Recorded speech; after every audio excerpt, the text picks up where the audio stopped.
Deuxièmement, que dans l'esprit du jeu aussi, quand on vous dit, dans les grandes compétitions, les joueurs, il y a des fautes, etc., parce qu'il y a l'enjeu. Il y a l'enjeu financier, l'enjeu sportif. Quand vous jouez les finales de Coupe du Monde, quand vous jouez à Champions League, il y a l'enjeu sportif et l'enjeu économique, et les joueurs sont corrects.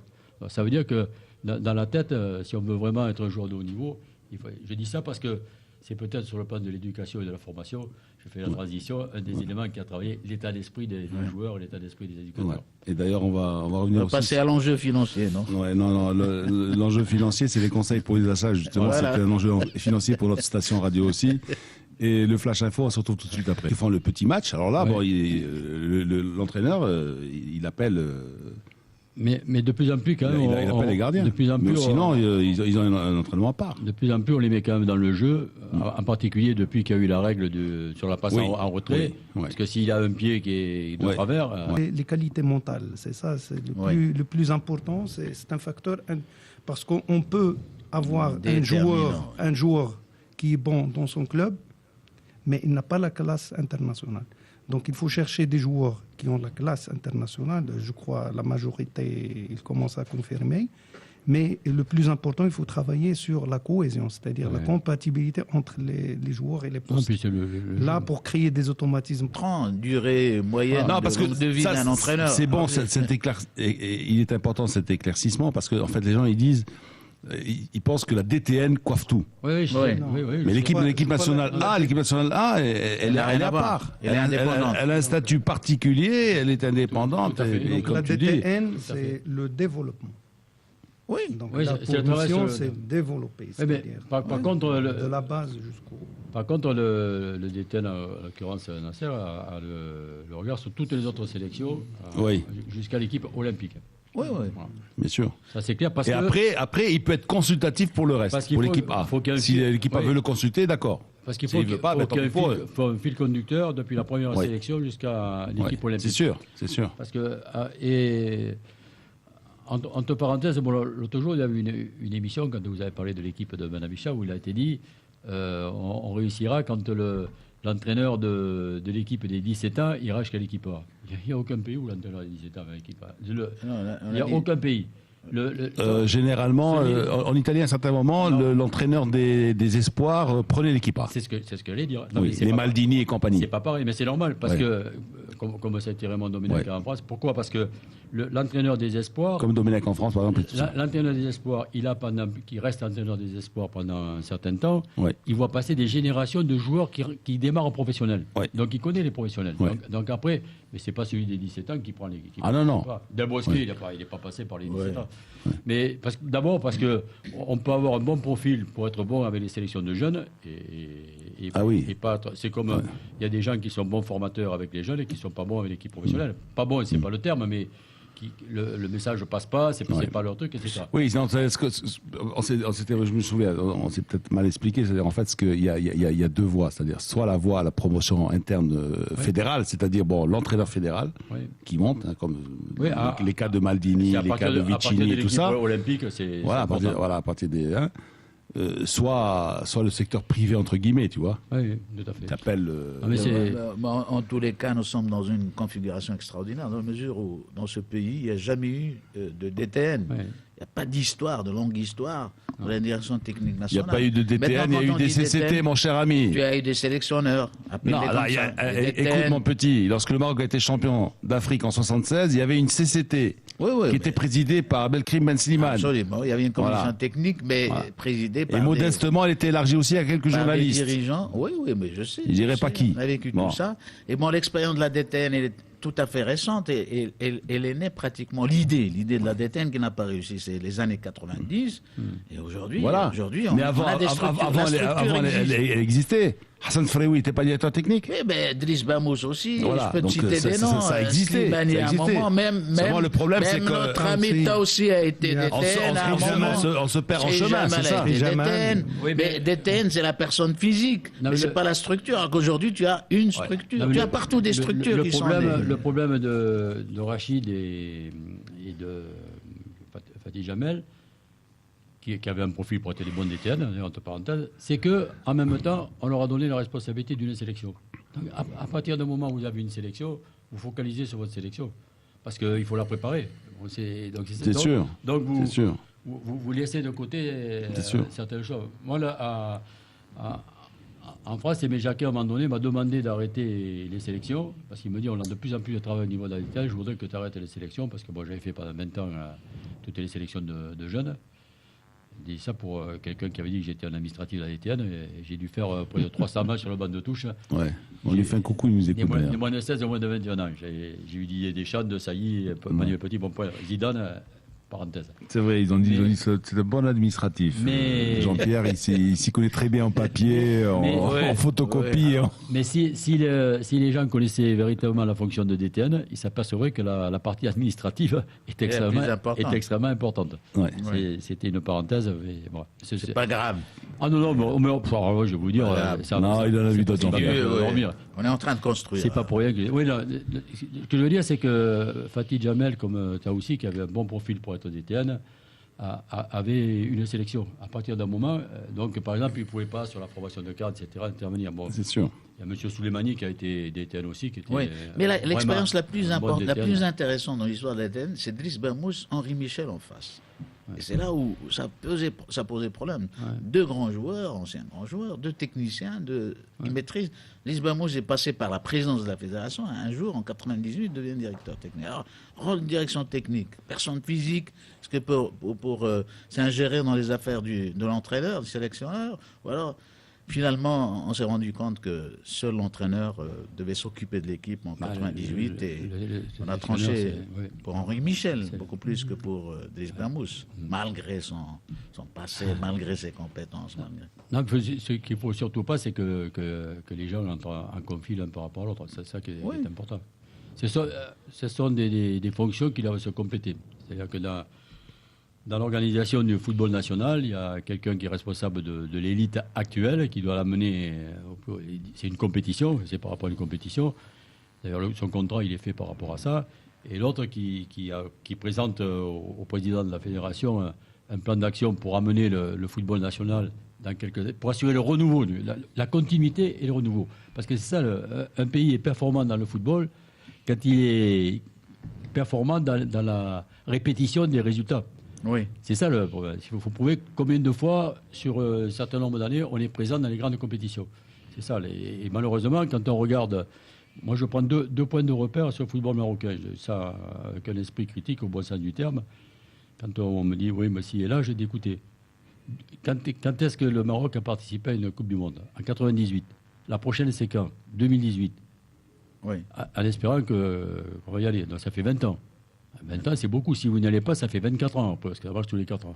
Deuxième point, après Naïbet, Bouderbala, El Hadaoui, Crimo, je cite les noms de ceux que je connais le mieux, ce sont des joueurs qui ont débuté au Maroc, qui sont partis dans les grands clubs européens. Des carrières professionnelles. Actuellement, citez-moi, moi, j'ai passé 5 ans au Maroc, plus une année où je suis parti, citez-moi le nom d'un joueur qui a débuté dans un club marocain. Et qui a fait carrière dans un grand club européen. Zéro. Donc, Non, tu considères les pays nordiques comme étant des... Oui, non mais... Attends.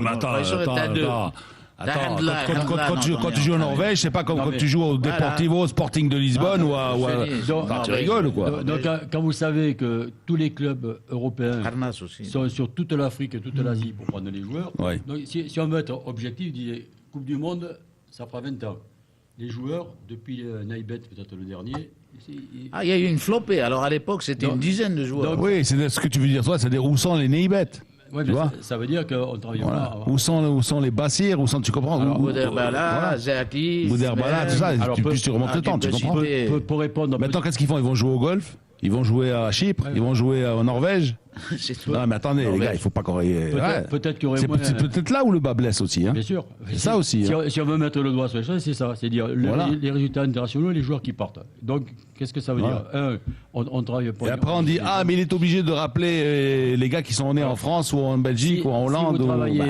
Si vous travaillez sur la... Il y a deux choses. Je dis toujours, les fondamentaux pour un pays de football, c'est il faut que la pratique, à partir des jeunes, soit organisée et développée au fil des années. Il faut avoir une masse de pratiquants qui sont régulièrement. Deuxièmement, il faut... Alors justement, là j'ouvre une parenthèse. Oui. Point de vue licencié. Oui. Vous avez des chiffres. Qu'est-ce que tu t'es dit quand tu vois les chiffres? Non, mais moi, parce que les chiffres sont ridicules. Moi, ce que je me suis dit. Combien de licenciés au Maroc? Quand je suis arrivé. À côté des millions de licenciés que tu as dans tous les grands pays de football, dans les pays. Le problème, c'est. Oui, mais le potentiel existe. Moi, c'est ce qui m'a souvent fait. Il faut les canaliser. C'est ce qui m'a souvent tordu l'estomac au fil des années quand j'étais là, de dire. Je mettais quelquefois le doigt sur certaines choses en disant il faut faire ça, il faut faire ça, il faut faire ça.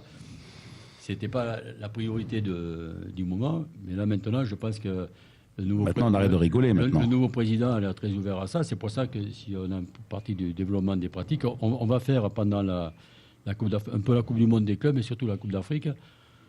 On voit les présidents de ligue lundi. On va leur présenter un projet en disant on voudrait d'abord que tout le Maroc participe à la CAN, que ce ne soit pas uniquement la CAN de l'équipe nationale. C'est-à-dire, on va organiser. Que les ligues organisent des tournois de jeunes et qu'on qualifie un nombre d'équipes qui viendront disputer un tournoi sur le site du match et qui le soir assisteront au match. Donc on attend un petit peu de voir les présidents de ligue pour voir s'ils sont d'accord sur le plan, mais on peut avoir entre 1500 et peut-être 2000 jeunes, garçons et filles, qui viendront disputer un tournoi et qui assisteront à un match de la CAN. Pourquoi faire ça? C'est pour dire aussi, si on le fait pendant la Coupe d'Afrique, pourquoi on ne le fait pas toute l'année? Et le problème, c'est on en discutait ce matin, c'est de dire, quand on parle compétition, en particulier au niveau des jeunes, la première réflexion, c'est de dire, on fait un championnat traditionnel, comme pour les seniors, une poule ou deux, match aller, match retour. C'est pas ça. Mais c'est parce que les ligues ont perdu leur essence, c'est-à-dire ce qu'ils devaient faire. Oui, mais d'accord, leur fonction. Parce que quand on était jeune journaliste, en culotte courte avec Belaïd, on avait la sélection du Tadla junior qui jouait contre la sélection du Rarb junior, par exemple, ou cadette. Tu vois ce que je veux dire? Oui. Ça existait. Les sélections de ligue. Non, mais ça, c'est prévu. On l'a fait à. Ça n'existe plus maintenant. On l'a fait en 89. On a fait une coupe. Pas en 89, en 2009. On avait fait une coupe nationale. Et d'ailleurs, l'académie n'était pas encore ouverte. Nasser avait récupéré quelques joueurs, juste réseau. Et c'est l'ossature de l'équipe qui avait Ben Abicha qui a fait les. On a fait une coupe, on avait fait deux équipes sur le Grand Casa parce que c'est une grande ligue, pas par l'étendue. Il faut faire attention dans le terme de grande ligue. Par l'histoire. Par l'histoire. Parce qu'il y a le copyright. C'était la Fédé. Non, mais c'est pour les autres. Il y a le copyright de Asdin Amara. C'est grand, avec beaucoup de A. Quand on dit les grands clubs ou les petits clubs, il y a des clubs. Après, qui ont leur histoire, et puis il y en a, c'est plus facile d'être grand par le nombre parce que la population, on va faire comme l'histoire un petit peu en Afrique du Sud, là, tu la connais, là, le lendemain de la fin de l'apartheid. Puis il y a les petits écoliers qui montent dans le bus. Alors il y a les blancs et les noirs. Et puis il commence à chahuter. Il dit bon, écoutez, de toute façon aujourd'hui vous êtes tous des bleus. Hein, bon, mais quand même les bleus clairs devant, les bleus foncés. Et là, on parle de grands clubs, mais ils ont tous petits clubs. Ouais, hein, ça on peut le dire là. Ouais, parce que ils sont tous des bleus encore. Donc on avait fait ne serait-ce qu'à propos de la formation, hein, moi je parle. Ouais. Donc dans le programme que Nasser va présenter au président de Ligue, on va faire des détections à partir de moins de 13 et qu'on va suivre jusqu'à... Mais ce qu'il faut, c'est les faire tous les ans. Parce que j'ai expliqué ce matin, le problème de l'Afrique par rapport à l'Europe, un des problèmes, c'est que les compétitions de jeunes en Afrique n'ont lieu que tous les 2 ans. En Europe, il y a un championnat d'Europe des 17 ans et des 20 ans tous les ans. Ça, c'est le premier point. Donc ici, c'est tous les 2 ans. Ça veut dire que les joueurs qui sont pas nés dans l'âge, une génération qui est suicidée. Le deuxième problème, en Europe, il y a une compétition des moins de 23 ans. Elle est allée sur 2 saisons, mais ils jouent tous les ans. En Afrique, il y en a une tous les 4 ans avec les Jeux Olympiques. Ouais. Il faudrait au moins arriver à avoir moins de 17, moins de 20, moins de 23 tous les 2 ans. Parce que le joueur qui a... Mais même les championnats européens. Oui. Les championnats européens, les équipes, si tu veux, tu as les juniors, c'est-à-dire 2 ans. C'est-à-dire ils jouent sur 2 ans. Alors ça, junior première année, junior deuxième année. Mais même ici, ça existait, ça aussi. Junior première année, cadet première année, cadet deuxième année. Ce qu'il faut, c'est faire des détections tous les ans. En plus, je le disais à Jrindou quand il a joué son match, où on en parlait ce matin avant de venir, je disais, qu'est-ce que vous avez joué, les qualifications pour la CAN 2015 ? Oui, mais les éliminatoires, ils sont 2014. C'est pas par rapport à... Quand on vous donne les dates des compétitions de jeunes, on vous donne la date du tournoi final. ces équipes amateurs, c'est-à-dire, et bien évident, on va viser une tranche d'âge qui est ciblée et sensible. C'est les natifs 2003-2004, comme ça pour préparer les futurs U17 vers l'avenir. Et en même temps, permettre à ces jeunes-là de venir dans les sites, là où il y a l'organisation. Il y a Agadir, il y a Marrakech, il y a Rabat et Tanger. Faire venir les qualifiés, comme ça ils vont disputer un tournoi et ils vont assister au match. Comme ça, pour voir de près les compétitions africaines, comment ils sont et tout. Donc pour les motiver, il faut leur parler après. Ah, bien sûr. Après, il faut commenter. Il faut commenter, il faut parler, il faut comme ça pour qu'ils puissent vivre. Mais le plus important, ça, c'est pour montrer déjà, pour aller vers, c'est-à-dire demander aux ligues d'organiser un championnat de football à neuf. Déjà pour donner plus d'importance à cette tranche d'âge qui est souvent marginalisée dans nos ligues, dans nos clubs. Donc, tu dis championnat à neuf, hein. Football à neuf. Parce que là tu vas toucher au sacré. Ça dépend. Non, pour les gamins, tu as le football à 7, le football à 9. On est dans une mentalité. Ah, mais attends, bien sûr. C'est pour ça que je vous dis, je provoque. Non, mais alors, je vais vous dire, vous prêchez un convaincu parce que je vais vous expliquer. Quand il a fallu lancer le football à 7... À 7, bien sûr. À 7, à 9. En France, moi, j'ai débuté cadre technique pour la fédération, mais j'étais sur la région parisienne. Et la région parisienne, il y avait du football à 11, y compris pour les 10 ans. Ouais. Et ils m'ont dit, mais qu'est-ce que vous voulez qu'on fasse du foot à 7 ? Nous, on a un championnat, on a même une coupe de la Ligue, etc. Le dimanche, je vais voir un match de deuxième division à Fontainebleau. Levé de rideau, les Poussins. À 11 sur le terrain de l'équipe de deuxième division, qui était très même pas sur la moitié de terrain. Ah non. Très, sur le terrain, très cocasse quand le ballon sortait à 6 mètres. Non mais ils s'en foutent là. Quand le ballon sortait, je suis revenu là, je leur ai dit, vous avez vu les matchs des gamins ? J'étais allé voir le médecin, il a dit, vous promettez que les... Donc petit à petit, ça s'est loupé. Mais Lino, lui, il ne croit pas en le rugby à 13. Non, mais attends, écoute. À chaque fois, tu lui dis rugby à 13, c'est pas c'est le jeu orthodoxe. Non, mais ça sert à rien. Non, mais je veux dire, non, mais moi, par exemple, je vois souvent, ils font souvent les levées de rideau en Espagne ou en Italie, mais ils jouent sur la moitié de terrain. Il y a 4 équipes, chacune partage, voilà. Bien sûr, sérieux. Parce que le ballon est 2 fois plus gros qu'eux. Il faut adapter l'espace aux enfants, même le ballon, même le filet. Il y a deux choses. C'est pas seulement le fait de jouer à 9, c'est de dire... C'est pour répondre. Bon, d'abord, les distances peuvent correspondre plus. Comment pédagogiquement on peut préparer des enfants aux possibilités physiques au ballon, bien sûr. Et le deuxième problème, c'est lié aux infrastructures. Aussi. Ça veut dire que si vous avez un nombre de terrains un peu réduit, vous dites bon, tel endroit, on a un terrain à 11, et déjà ça fait 2 terrains. On peut faire venir 6-7 clubs du secteur et organiser ce qu'on appelle un plateau où les gamins ils disputent 1, 2, 3 matchs dans l'après-midi, etc. Ce qu'il faut, c'est qu'ils reviennent 15 jours après, que ça soit pareil. C'est ça. Ils le font au CAF quand il y a des tournois minimes. Ils jouent sur la moitié de terrain. Aujourd'hui, on a cette culture. Le problème, c'est que ce sont des actions ponctuelles. Ce qu'il faut arriver à faire, c'est qu'il y a un certain nombre de plateaux qui soient organisés comme ça sur la saison pour que les gamins aient déjà une pratique qui soit structurée. Parce que la première étape de la formation, c'est la pratique. Ouais. Après, il faut l'intervention de l'éducateur pour corriger les défauts ou améliorer et développer les qualités. Non, mais ce qu'il faut, c'est cette pratique-là. Donc, c'est ce qu'on va essayer de faire. Et ce que Jamel a impliqué. S'impliquer pendant la CAN avec la fédération ou avec la CAF aussi? Non, on a dit que... Ou les deux? On a dit la première action... l'accord de la CAF. Oui, la première action, c'est sensibiliser. La deuxième, c'est un travail de profondeur. Mais évidemment, le plus important, c'est qu'on va travailler ça en collaboration avec la FIFA et la CAF. FIFA-CAF. Collaboration. Et dans l'avenir, déjà, on a presque 4000 entre éducateurs, entraîneurs, formateurs, préparateurs physiques qui sont déjà formés durant les dernières années. Donc, ça va servir un support pour qu'on puisse appliquer et développer la formation des joueurs surtout dans les ligues. Les directeurs techniques régionaux. Il y a aussi, avec les directeurs techniques régionaux, qui seront les accompagnateurs, plus les directeurs, c'est-à-dire les responsables de zone, qui vont accompagner ces directeurs techniques pour qu'ils puissent travailler dans leur ligue, dans leur secteur, dans les règles de l'art.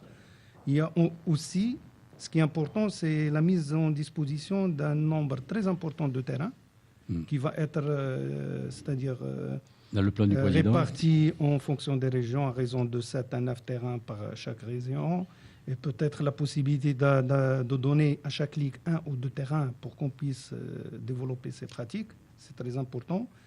Et à partir de là, une fois le travail est bien fait au niveau de la pratique, c'est-à-dire au départ de la base, automatiquement, c'est là où la détection et les sélections seront importantes. Parce que sans ce développement de pratique, on ne peut pas parler de la détection en sélection. Donc d'abord, il faut faire jouer, c'est-à-dire commencer par l'éveil, laisser jouer pour le plaisir, aider à jouer et après à mieux jouer pour perfectionner et à la fin entraîner. Ça, c'est important. Parce que ces éducateurs et entraîneurs qui sont déjà en place, ils sont capables de faire ça. Oui. Ils vont contribuer positivement à cette formation de joueurs. Et aussi, par l'avenir, je crois, il y a la mise en place de 4 pôles régionaux qui seront indispensables et qui vont nous permettre d'améliorer soit au niveau de zone, donc on va implanter dans chaque zone un pôle de formation, qui va être l'accueil de ces jeunes pour qu'ils puissent se perfectionner. Et par la suite, ça va être soit composer l'équipe nationale de ces différentes catégories, soit sélection de 13 ou 15 ou 17. Et en plus de ça, ça va être c'est-à-dire un noyau de recrutement même pour les clubs. Donc ils peuvent se servir de ces joueurs pour alimenter leur équipe de jeunes et l'équipe senior. Ça, c'est très, très positif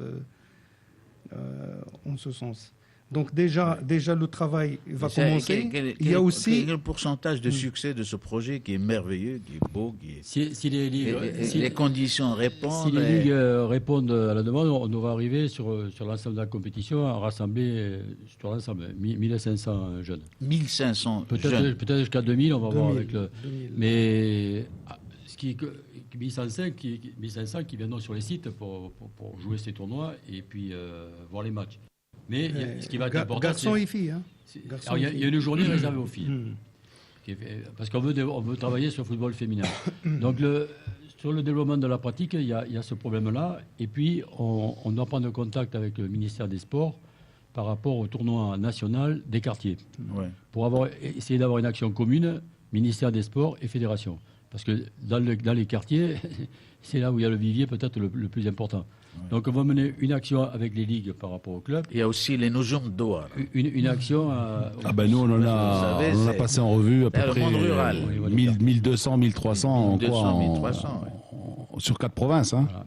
16 équipes par province. Et puis le football féminin aussi va être important. On a fait rentrer d'ailleurs à la direction technique avec nous une féminine, Leïla Yousfi, qui a été major du stage que j'avais organisé, licence C pour les féminines. Je l'ai envoyé à la CAF pour un cours pour instructeur de football féminin. Elle a été gardée, donc elle a du tonus. Et puis toutes les filles qui ont participé aux licences C qu'on avait faites, on va les impliquer dans ce développement du football féminin. Et elle va certainement essayer de tenter. Pour l'instant, il faut, tant qu'elle n'a pas pris les contacts, une expérience à l'école primaire. J'avais titillé nos amis du FUS, là, parce qu'ils avaient dit, il y a pas mal d'équipes de jeunes, etc. Je dis, mais les féminines. Alors là, on m'a répondu ce matin, on me dit, malheureusement, aucune. Seule une équipe, on parle de jeunes, hein, seule une équipe senior, relativement jeune, 16-20 ans, s'entraîne régulièrement sous la houlette de Rachida, Madame Rachida. Oui, qui a fait le stage. Aussi, elle a fait le stage avec vous. Mais sur les féminines, ce qu'on voudrait aussi, c'est... On va aussi faire une détection parce qu'il faut arriver à avoir une sélection féminine jeune. Il n'y a que l'équipe nationale. Vous ne préparez pas la relève si vous n'avez pas une équipe de jeunes en amont. C'est sûr. Donc on va essayer de travailler là-dessus aussi pour avoir. Voilà, donc ça fait partie un peu des objectifs sur le développement des pratiques. Après, on verra sur le futsal, etc., comment ça peut se développer aussi, parce que c'est important. Je pense que le futsal, pour moi, c'est un type de football qui correspond aux qualités du joueur marocain. Et il n'y a pas de raison. Et on est toujours admiratif quand on dit « Ah, mais les Brésiliens, comme ça, ils ont tous commencé au futsal. Pourquoi on ne le fait pas nous ?» Après, où les gens restent dans le futsal, parce que c'est le futsal qui leur plaît. Attends, Jean-Pierre, là tu m'étonnes, là. Tu sais que nos amis du volleyball, du basket et tout ça, ils sont en train de... Ils cherchent des salles. Et toi, tu crois que le football va avoir des salles? Non, mais ils vont squatter encore les salles des volleyeurs et des basketteurs et des handballeurs. Futsal avec un seul L. Voilà. C'était une mauvaise appellation parce que non, mais ça s'écrit futsal, F-E-U-T-S-A-L. À l'espagnol, futsal. On dit que quand on dit futsal, on passe en salle. Mais ça peut se jouer avec ça. Ah oui, bien sûr. Sur un terrain de handball, etc. Une salle en plein air. D'ailleurs, tu sais, une des raisons pour lesquelles le tennis italien n'est plus ce qu'il est, c'est quoi? C'est qu'ils ont transformé des cours en terrain de foot, mini-foot. Terrain de tennis. J'ai fait la même réflexion en France. J'avais mis en place une opération avec Adidas, me demandait tous les 4 ans si on pouvait lancer une action technique qui chapeaunerait. Et on avait lancé l'opération Label Qualité des écoles de football. Parce que j'avais la nostalgie dans les petits clubs de l'école de football. Et on allait remettre le label. Et puis un jour, je vais dans deux clubs, donc le mercredi, qui était le jour et je regardais tout un tas de cours de tennis inutilisés. Parce que c'est vrai que dans les années 70-80, il y avait un grand président de la Fédération française de tennis, Chartrier, qui avait lancé... Il n'y avait pas la moindre petite commune qui n'avait pas son cours de tennis. La mine de Mugide. Et puis là, je fais deux communes où je vais pour mettre le label. Les mecs jouent pas au tennis. Les footballeurs s'entraînaient sur la piste ou derrière le but, les jeunes. Et tous les cours de tennis, il y en avait un d'utilisé. J'ai dit, mais vous ne pouvez pas passer un accord, etc., pour faire justement des mini-terrains de foot, etc. Et je pense que c'est une des possibilités qu'il faut trouver. Il faut essayer. C'est pour ça que les Italiens sont nuls en tennis et ils sont bons en futsal. Ouais, voilà, ils ont tué le tennis. Non, mais là, on s'approche de la fin. On s'approche de la fin. Moi, j'ai une question.